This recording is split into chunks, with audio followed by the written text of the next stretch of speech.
Support for Ben Franklin's World comes from the Omohundro Institute of Early American History and Culture, proud citizens of vast early America and publishers of the William and Mary Quarterly, the leading journal of early American history since 1943. To learn more about the William and Mary Quarterly and how you can enjoy some of the best scholarship on the vast world of early American history, visit benfranklinsworld.com/WMQ. Welcome to Ben Franklin's World, a podcast about early American history with Liz Covart. The study of history is key to understanding who we are and how we can affect a better future. Ben Franklin's World will introduce you to historical people and events that have impacted and shaped our present-day world. And now, here's your host, Liz Covart. Hello, and welcome to episode 135 of Ben Franklin's World, the podcast dedicated to helping you learn more about how the people and events of our early American past have shaped the present-day world we live in. If one of the key reasons that slavery developed in North America was so that early Americans could grow and sell agricultural produce like sugarcane, cotton, rice, indigo, and tobacco, what would have happened if Europeans and early Americans had simply stopped purchasing that produce? Would a boycott of slave-produced goods have been enough to actually end the practice of slavery in North America? Like us, some 18th and 19th century Britons and Americans wondered about the answers to these questions. Today's guest, Julie Holcomb, an associate professor of museum studies at Baylor University, will help us explore the answers to these questions by leading us through the transatlantic boycott of slave-produced goods with details from her book, Moral Commerce, The Transatlantic Boycott of the Slave Labor Economy. During our conversation, Julie reveals information about the transatlantic boycott of slave labor goods, details about Quakerism and why the boycott of slave labor goods started with the Quakers, and what impact the boycott of slave labor goods had on the quest to end slavery in the United States. But first, something pretty special happened on May 6, and I'd really like to share it with you. On May 6, 2017, this podcast surpassed 2 million downloads. Now, it would take a podcast with an average performance of about 2,100 downloads per month over 79 years to accomplish this feat. But because of you, Ben Franklin's World isn't an average podcast. So we've managed this feat in just over 2.5 years. All because you've really taken the time to share your interest and enjoyment of this show with your friends, family, and acquaintances. You are truly amazing, and I really can't thank you enough for helping to grow this podcast. And I'm really at a loss of words for this. I really don't know how to adequately thank you. So I'm going to make you a promise instead. I promise that I will continue to keep working hard to produce great episodes for you. Episodes that are really worthy of your telling your friends, family, and acquaintances about them. So thank you so much for making this amazing milestone possible. Thank you for 2 million downloads. All right, on with the show. Are you ready to explore the 18th and 19th century transatlantic boycott of slave labor goods? Allow me to introduce you to our guest historian. With tidings and wisdom to share about our early American past, here is this week's special guest. Our guest is an associate professor of museum studies at Baylor University. She's a historian of transatlantic history and a specialist in archives and museum collections.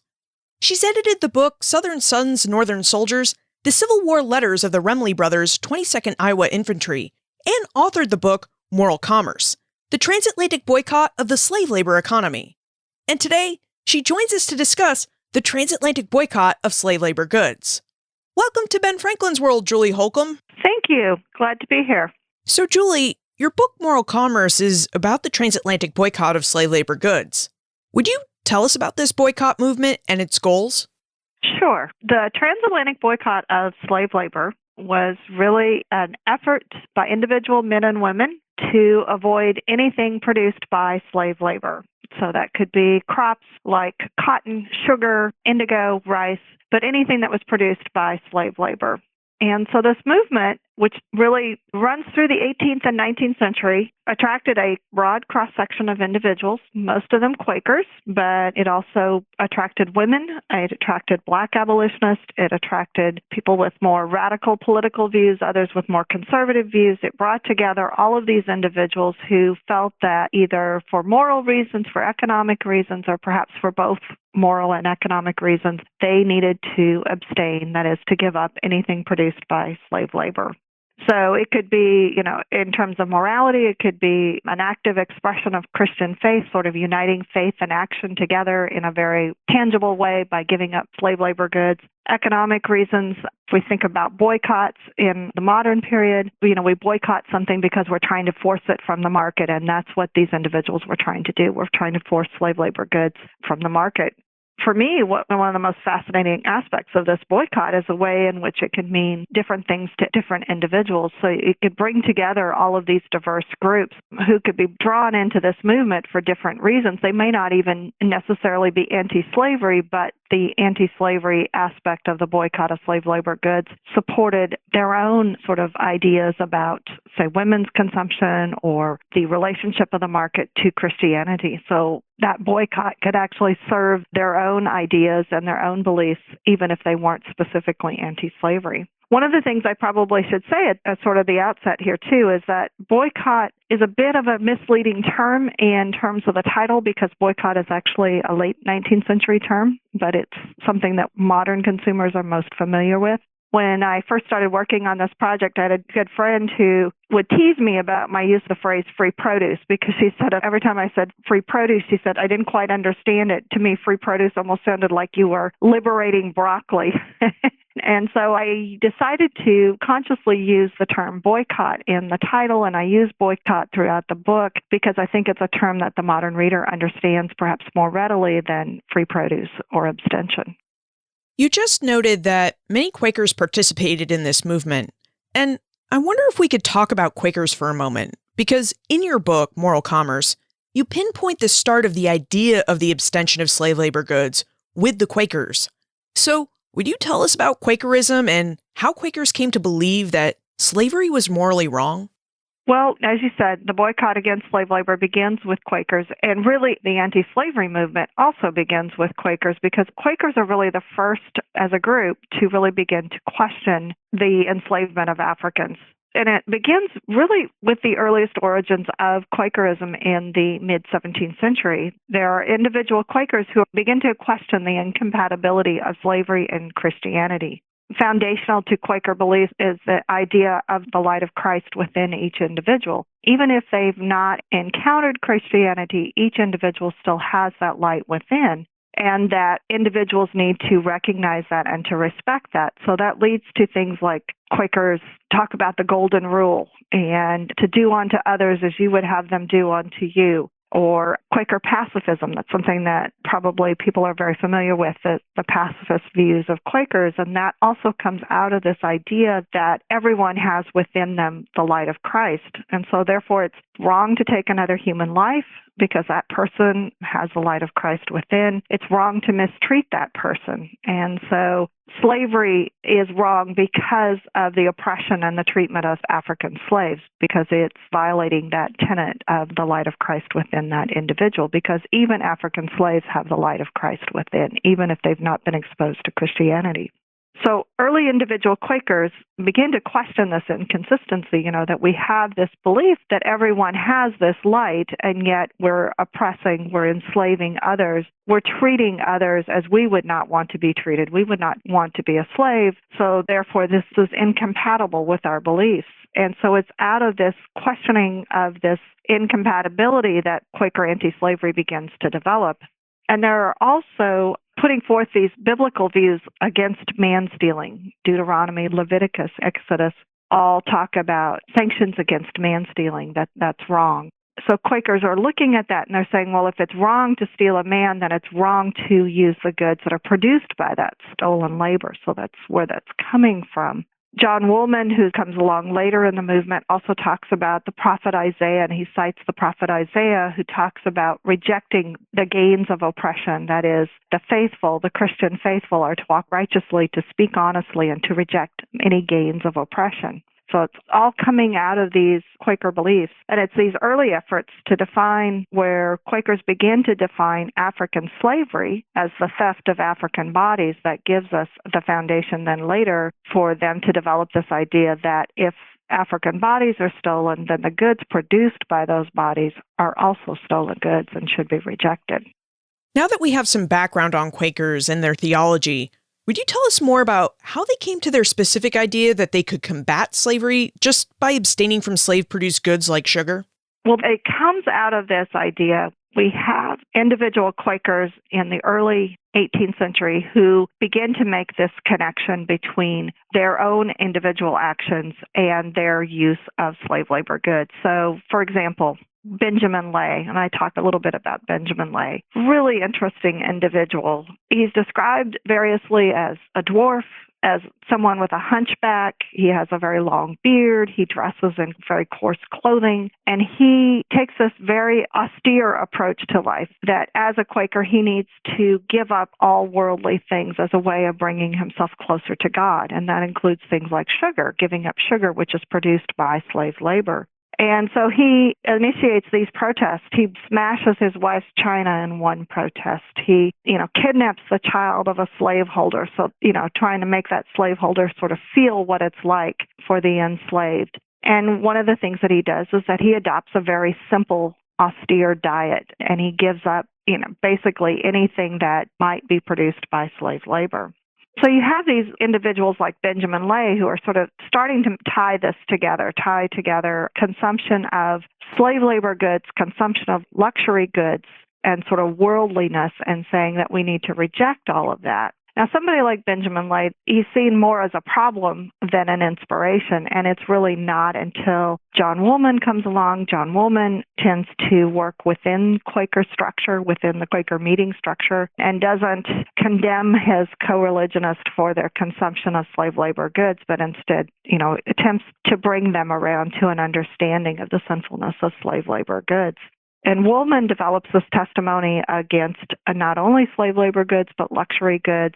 Working within the meeting structure, the idea begins to gain traction among Quakers who see this as not only a response to slavery, but as a response to what's called the consumer revolution, which is happening in the 18th century. As more and more goods are becoming available, both in terms of quantity and quality and in terms of price, these goods are increasingly available to more and more men and women. And Quakers are looking at that, and they're seeing this as leading Quakers away from God, because they're getting so caught up that, you can buy things that are plain in terms of what Quaker discipline, and yet be seen as someone very wealthy by the very cut of your cloth, the quality of the clothing that you wear, even if it's Quaker garb, traditional simple Quaker garb, that you could still be seen as a very wealthy person by the quality of the cloth. And so Woolman and others are calling on consumers, calling on Quakers to reject consumer goods, and in particular to reject slave labor goods.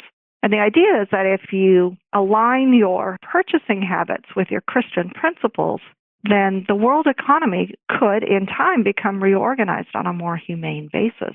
And so it becomes part of this idea of rejecting slave-grown sugar, for example, is part of this realignment of Christian principles and consumer habits.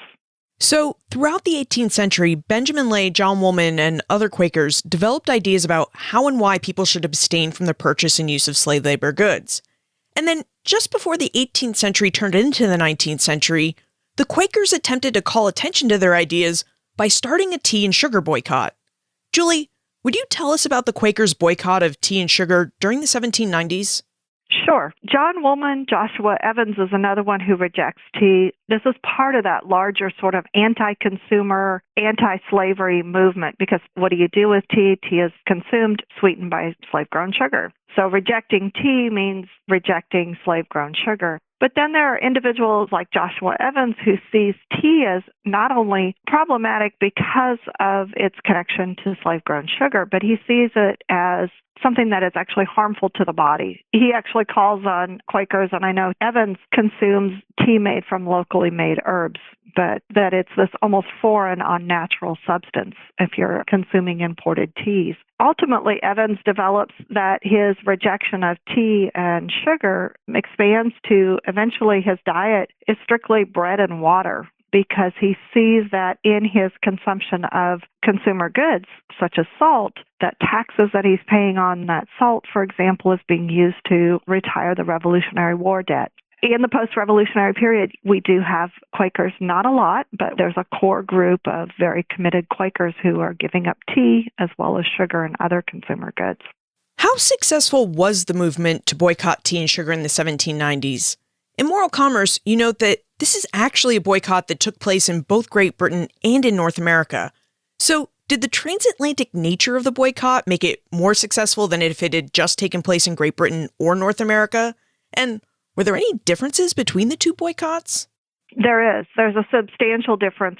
It becomes very evident at two moments within the boycott, in the 1790s and then again in the 1820s. In Britain, the boycott gains a wider following, and it expands beyond the Quakers, although Quakers always remain the core of the movement. In Britain, it does expand beyond that Quaker core.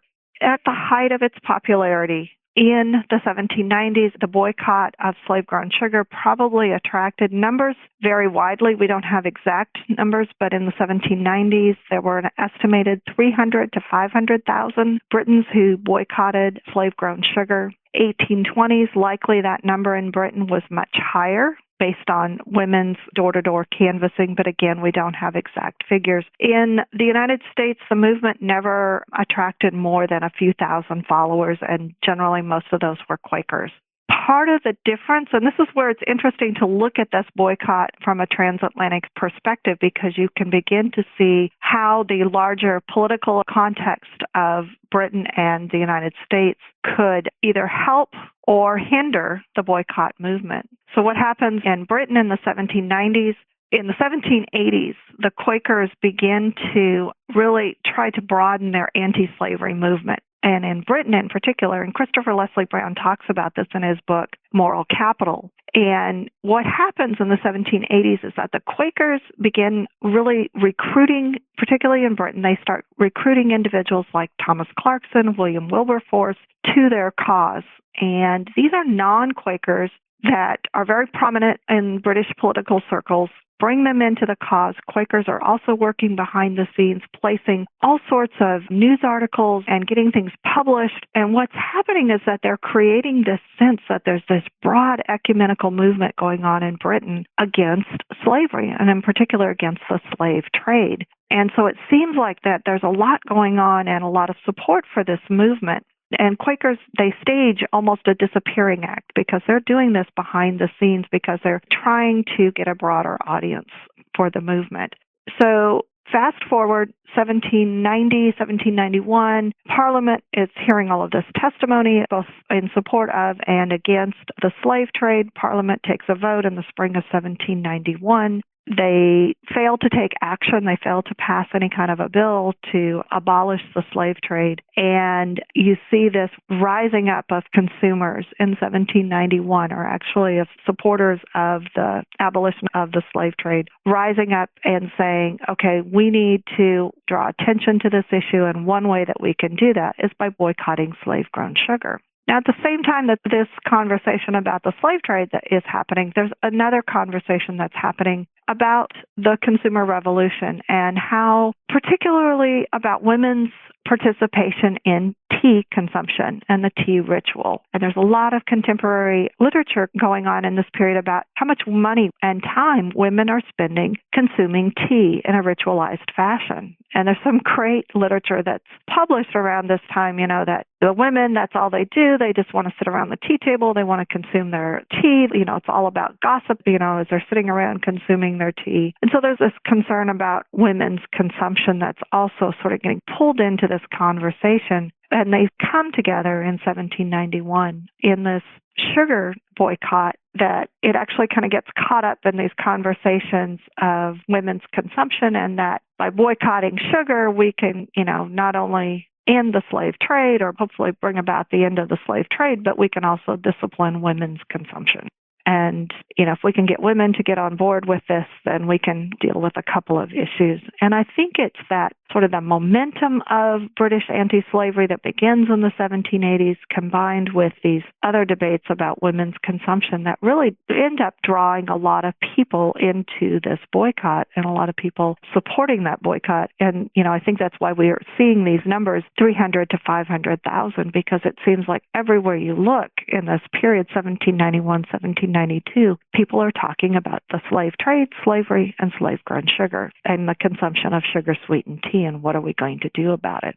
Interestingly enough, the conversation is also happening a little bit in the United States, but it never really takes off. You don't have this sort of broad slave sugar boycott. There are conversations going on in the U.S. at this time about the production of maple sugar and contrasting the moral family labor that can produce maple sugar and, contrasting that to the immoral labor of slavery, but you don't have this broad boycott going on in the U.S. at the same time that the boycott is going on in Britain.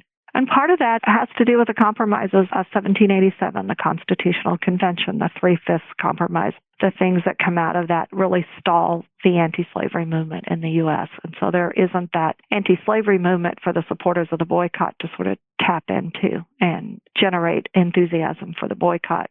Same thing happens in the 1820s with the boycott in Britain. You have Elizabeth Hayrick, who's writing about the boycott and encouraging women to do these door-to-door canvasses, encouraging individuals to abstain from slave-grown sugar. And again, we don't have that kind of activism happening in the United States. And in the United States, the movement remains closely tied to Quakers. And so I think that also limits the appeal of the boycott in the U.S.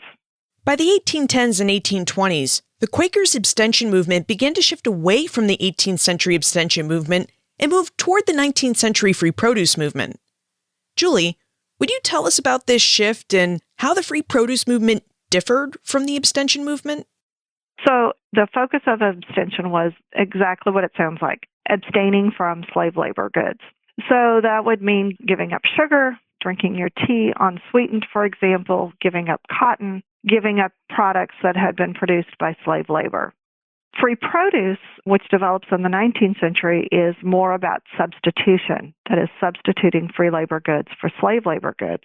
And this idea of free produce rather than abstention really comes about, as you noted, in the 1810s, 1820s, with the expansion of the market, with the market revolution and the expansion of the marketplace. Transportation, things like that, are making it easier for consumers to acquire goods. And so that expansion of the market is aiding the production of free labor goods. Supporters are also starting to realize that abstention, it's ineffective in that consumers are reluctant to continually give up. Sacrifice only goes so far. Only the most committed will actually give up the sugar in their food and their tea. And so they start to look at ways in which they can substitute free labor goods for those slave labor goods.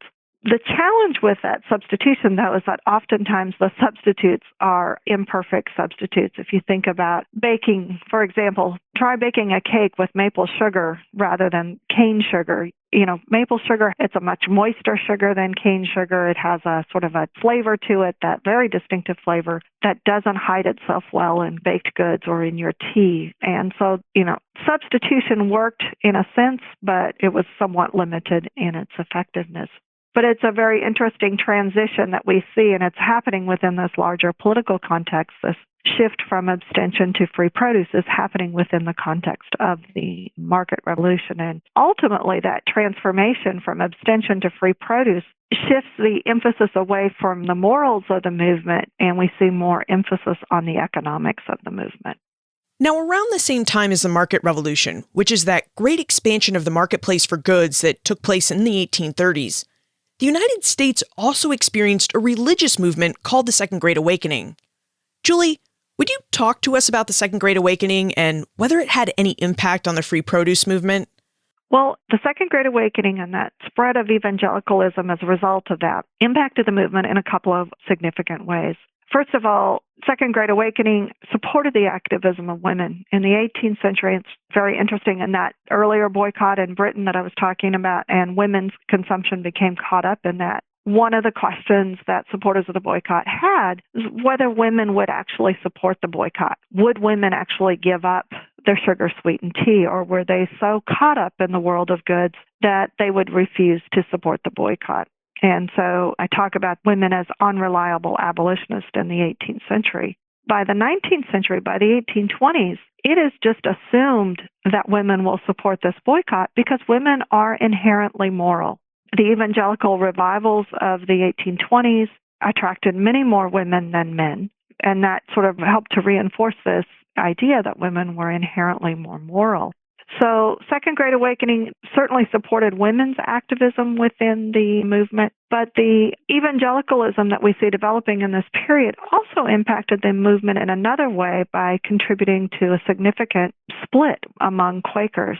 There are Quakers who are very concerned about sort of the ways in which Quakers are becoming very much like other Protestant sects, and that they're losing their distinctive sense of Quaker identity and becoming more like the evangelical Protestants. And that's a very simplified sort of explanation, but ultimately this leads to a split among Quakers in 1827, 1828. And that also has an impact on the boycott because that's the first of several splits among Quakers throughout the 19th century. And what happens is that with each split, even though you can find supporters of the boycott on either side of any one of these schisms among Quakers, it divides support for the boycott. So it weakens support for the boycott because at times the boycott of slave labor goods actually gets caught up in these Quaker splits and is actually used as a weapon against, by one side to, discredit the other side because of their support for the boycott.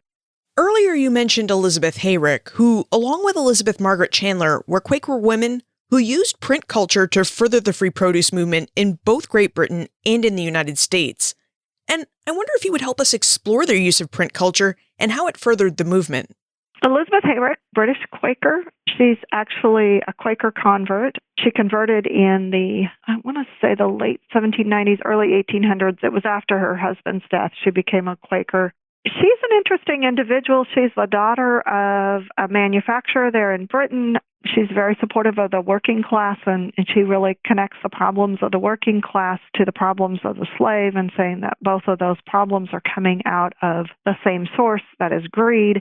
And she publishes a tract in 1824 called Immediate Not Gradual Abolition, and she is challenging what has been up to that point sort of the standard approach to the abolition of slavery, that is, slavery must be abolished gradually. And she comes out and she says, no, it must be abolished immediately. And one way in which we can make this happen and happen immediately is by rejecting the products of slave labor in the marketplace. And over the course of the 1820s, she publishes 7 different tracts related to the abolition of slavery and to the boycott of slave labor. Those are also reprinted in the United States as well. And she is credited with her pamphlets really begin the movement among women in Britain in the 1820s to form various anti-slavery associations to go out and canvass people door to door, encouraging them to join the boycott and to join the anti-slavery movement. Her tracts are they're much more political in their emphasis. Elizabeth Margaret Chandler is very interesting because she's also writing in the same time. She really begins to develop more in the late 1820s and early 1830s. So she's a little bit behind Hayrick, and she's a generation younger than Hayrick. Also a Quaker, spends some time in the Mid-Atlantic area and then ends up in Michigan. She begins writing for Benjamin Lundy's Genius of Universal Emancipation. She writes short essays, little stories, as well as poems. Her appeals take a very emotional she makes a more emotional appeal, whereas Hayrick is really focusing on the economics of the movement. Chandler is really focusing on appealing to women's hearts, reaching out to women as wives, as mothers, encouraging them to reject slave labor goods. Chandler is interesting because some of her poems are actually written for children, and so calling on children to participate in this movement, that they can give up their sweets, that they can model for their parents and for the adults around them moral behavior by rejecting slave labor goods. So, how successful were Hayrick and Chandler's print campaigns in actually getting people to join the free produce movement? It's very successful. Both of them were successful in that, they're widely reprinted, they're discussed. Both of them you will find if you're looking at discussions of abolitionism and discussions of free produce, say in the 1840s, 1850s, that you will continue to see, quotes from their tracts or from their poems incorporated into appeals to men and women to join the abolitionist movement or to join the free produce movement. Chandler's poems, oftentimes you'll find in a line or two incorporated into something else, a larger text, and it may not even be attributed to her. Chandler's poems, for example, were set to music. There are several songbooks from the 1840s and 1850s, anti-slavery songbooks, that have incorporated her works. Garrison published a collection of poems for children about anti-slavery, and Chandler's works are also included in there. Hayrick's Immediate Not Gradual Abolition was key text for William Lloyd Garrison and really contributed to his embrace of immediate abolition. Now, Kyle has a question about the extent of the free produce movement. He notes that when we spoke with Christy Clark Pujara about the Rhode Island slave trade and the business of slavery, we discussed how even merchants who weren't directly involved with moving slave cargoes still contributed to the slave trade by outfitting slave vessels and by supplying slaveholders with clothes and tools for their slaves. So, Kyle would like to know if the abstention and free produce movement extended to boycotting these supporting businesses as well as avoiding the purchase of slave-produced goods. The boycott, there was a very limited discussion of expanding it beyond slave-produced goods. And I think the reason why they remain so tightly focused on slave labor goods is that in and of itself was challenging enough, and trying to keep, so the focus and that emotional appeal on the slave labor goods, that it really didn't expand out to that as much. And although you do see some discussions among their opponents who talk about, well, if you boycott cotton, then, here are all these other things that you need to boycott. And, mocking, I guess, the supporters of the boycott for their inconsistency and, that they boycott some things but not everything. But the supporters really focused on slave-produced goods rather than what would be seen as more these supporting businesses. We've been discussing the abstention and free produce movements, and I have to wonder, did these movements ever intersect with the formal anti-slavery and abolition movements of the early to mid-19th century? And if they did, when, why, and how did these movements intersect? Both of these movements are sort of running in parallel, and they do intersect periodically. For example, in the 1820s, many of the early anti-slavery associations were actually free produce associations in the United States. They started out as free produce associations. 1830s, as more anti-slavery societies are being formed, particularly after William Lloyd Garrison starts the Liberator, after the founding of the American Anti-Slavery Society, we start to see some of those anti-slavery societies trying to figure out how they can incorporate free produce principles into anti-slavery. There are some abolitionists who are opposed to that, who see the two issues as distinct, that free produce societies should operate and function separate from abolition societies, and that the two issues should not be combined in a single association. But yes, they do intersect on occasion. There are individuals who see, the time spent on free produce as taking time away from more important to abolitionist and more effective abolitionist tactics. So, collectively, did the abstention and free produce movements have any real impact in the quest to end slavery in the United States? I don't think that the boycott had a direct impact on ending slavery. I think where the boycott had an impact on the abolition of slavery, or at least raising awareness of the issue of slavery, is the way in which the boycott transformed each purchase in the marketplace into an anti-slavery decision. So, for example, by consuming linen instead of cotton, by consuming maple sugar instead of cane sugar, the individual consumer is making a particular political comment, a political statement. And so I think the success of the boycott has to do more with making each of those purchases a moral statement by raising awareness of consumers' purchases and the ways in which those purchases could support slavery. Do you think there's anything from the free produce and abstention movements that we can draw on today for our own present time?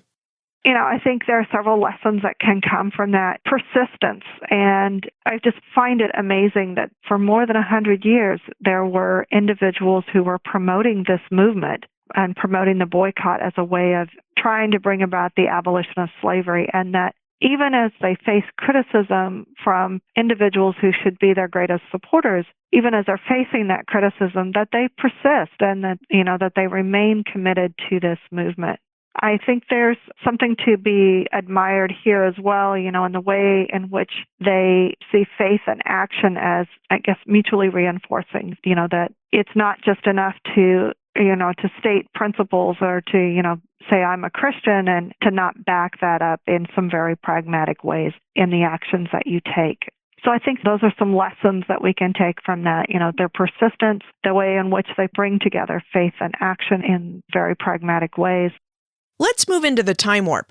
This is a fun segment of the show where we ask you a hypothetical history question about what might have happened if something had occurred differently or if someone had acted differently.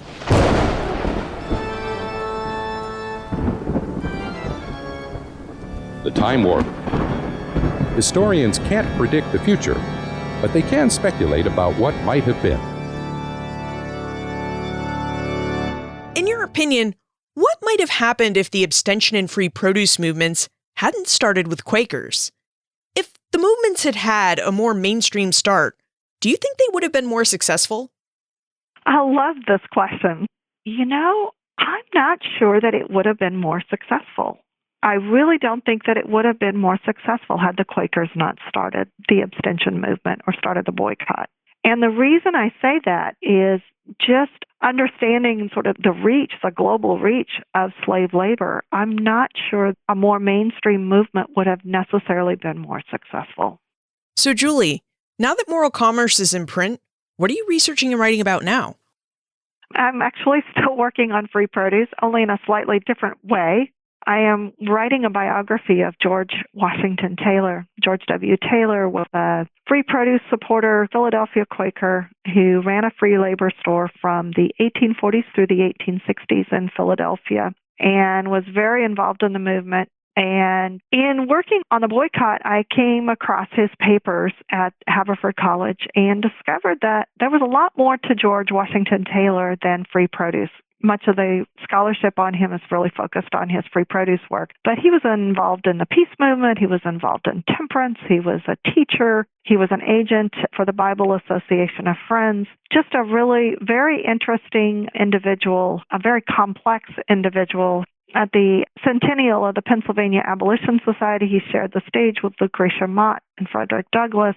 Yet, we have biographies of Douglass and Mott. We do not have a biography of Taylor. And he sort of remains this forgotten individual, or if he's remembered at all in the history of abolition or free produce, it's as someone who sort of came to the movement rather late and, refused to give up when all hope was lost on the boycott. And he's a fascinating individual. He was denounced by Angelina Grimke in the 1830s. She denounced him as a rank colonizationist, the lowest form of a anti-slavery supporter that you could possibly be. And yet he turned out to be, he's a very interesting individual, very charming. He's well-loved. He never had any children, but his nieces and nephews, were very fond of their Uncle George. And I'm hoping in this biography to really highlight the work in other movements like the peace movement, the temperance movement. He was also involved somewhat in the women's rights movement. He was an educator. He was an agent for the Bible Association of Friends. He had a very complex and interesting life. So that is my next project. And where is the best place to look for more information about you and how we can get in contact with you if we have questions we think you might have the answers to? I have a profile on LinkedIn and academia.edu. You can also find me on the Baylor Museum Studies webpage, and that's baylor.edu/museum_studies. Julie Holcomb, thank you so much for taking us through the histories of the abstention and free produce movements. Thank you. The Transatlantic Boycott of slave labor goods was an international movement of men and women who avoided products produced by slaves. Now, as Julie explained, the boycott had two phases: the abstention movement in the 18th century and the free produce movement in the 19th century. The first movement focused on a complete abstention of slave-produced goods, while the second movement looked for similar goods but produced by free laborers. For more than 100 years, British and American anti-slavery advocates boycotted slave-produced goods, all in an attempt to starve slavery of its economic sustenance, by pointing out that the purchase of goods represented a political act. Now, as Julie revealed, the boycott doesn't seem to have had a direct impact on ending slavery in the United States. However, it did help give rise and momentum to the formal anti-slavery movement. Many anti-slavery organizations in the United States started out as free produce societies. And perhaps it's because the anti-slavery and abolition movements owed some of their roots to the abstention and free produce movements that participants persisted in their quest to end slavery even in the face of criticism. As Julie noted, it takes persistence to effect change, and those who participated in the Transatlantic Boycott of slave labor goods persisted for over 100 years to try and effect a better future. You can find more information about Julie, her book Moral Commerce, plus notes for everything we talked about today on the show notes page, benfranklinsworld.com/135. Support for this episode came from the Omohundro Institute of Early American History and Culture, an organization that supports the production and dissemination of scholarship on the vast world of early American history. And one of the ways they support the dissemination of scholarship on the vast world of early American history is by publishing the William and Mary Quarterly, the leading journal of early American history since 1943. Now, in addition to offering some of the best articles on early American history, each issue of the William and Mary Quarterly contains a number of book reviews, essays that offer you a passport into the world of early American history by showing you not only what books are out there and what they're about, but also by offering you an opportunity to be part of the conversation about particular books and the historic topics that those books address. For more information about the William and Mary Quarterly and how you can become a subscriber, visit benfranklinsworld.com/WMQ. Finally, have you ever abstained from the purchase of a good or sought to purchase an alternative good so that you could support a cause you believed in? I'd love to know, so send your answers to liz@benfranklinsworld.com, tweet me @LizCovart, or post a comment in our listener community on Facebook. And remember, never leave till tomorrow that which you can do today.